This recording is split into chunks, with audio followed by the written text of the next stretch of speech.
Hi, welcome to this YouTube channel. This is Dr. Kritika Dhingra, and also I posted an update last day कि I'll be posting content on an alternate day basis now at 5 p.m. every day.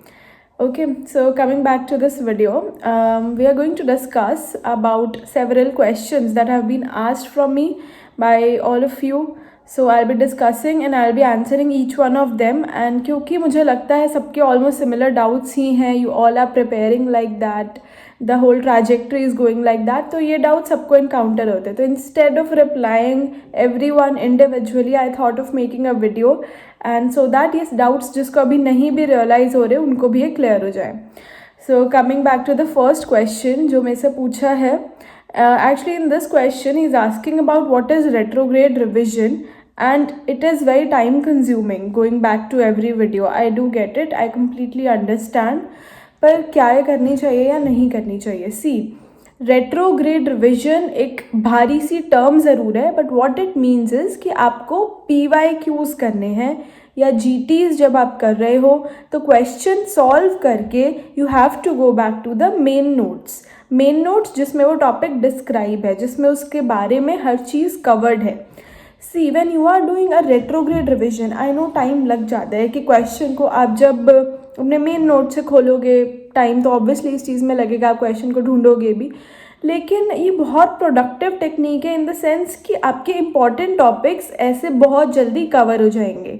First read में वो topic को ढूंढने में time लगेगा, but repeatedly now that you have 2-3 months, जब भी वो आप PYQs में वो क्वेश्चन आएगा, you know from where you have to read, और वो आपका मल्टीपल टाइम्स रिवाइज हो जाएगा.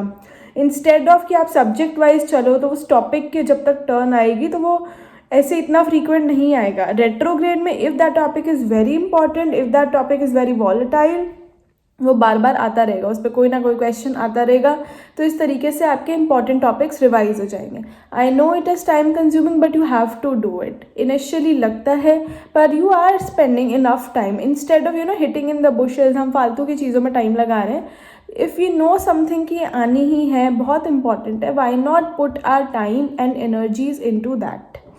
Okay, so now moving to the next question in which she is asking कि सब्जेक्ट्स पढ़ते हैं, सब्जेक्ट वाइज स्ट्रैटेजी है एंड एंड में भूल जाते हैं, फर्स्ट सब्जेक्ट जो पढ़ा वो भूल जाते हैं. See this is a very common problem that is encountered with every aspirant कि जब हम कुछ चीज़ पढ़ रहे हैं, ABCD तक पढ़ा, वो D के बाद जब हम फिर से A वाले सब्जेक्ट पे आते हैं तो वो हम थोड़ा सा भूलने लगते हैं, मेमोरी फेड होने लगती है.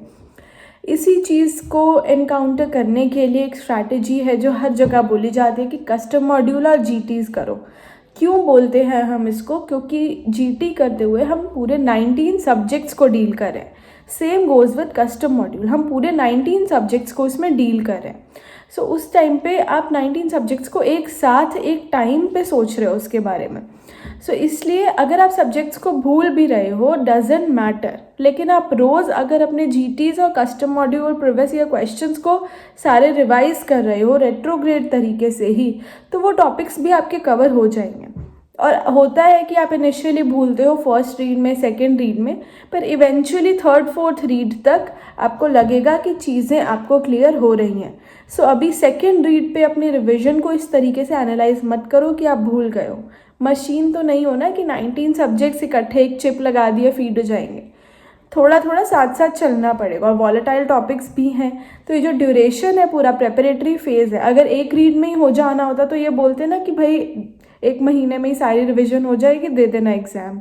हम क्यों टाइम लगा रहे हैं, क्यों 1 साल लग जाता है, 2 साल लग जाता है? इसीलिए क्योंकि वो टॉपिक्स की रिविजन्स कंप्लीट करनी होती है. मल्टीपल रिविजन्स करोगे तो वो अच्छे से रिवाइज हो.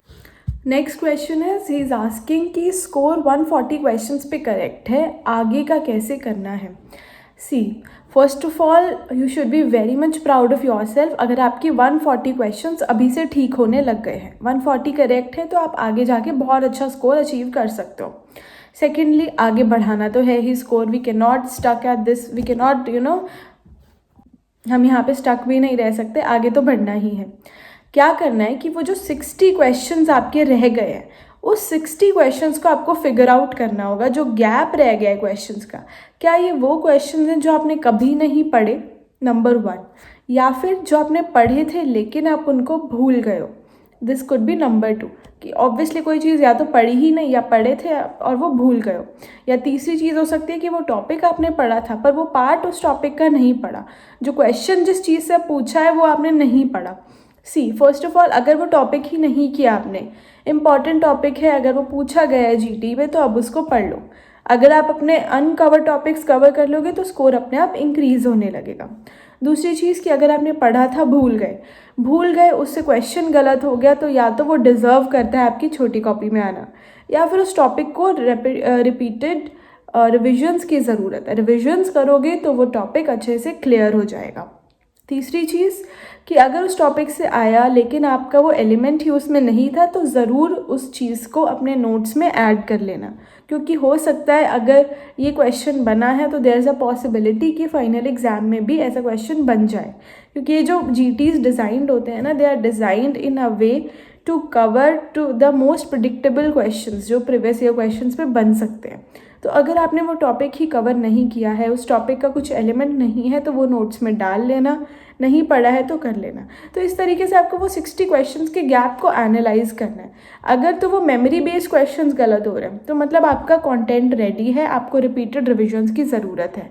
और अगर आपके न्यू टॉपिक्स हैं तो you need to find even more topics, कि कुछ ऐसे एलिमेंट्स अभी भी अनकवर्ड रह गए हैं तो वो आपको ज़रूर ढूंढने पड़ेंगे कि कौन से टॉपिक्स हैं जो अभी रह गए हैं।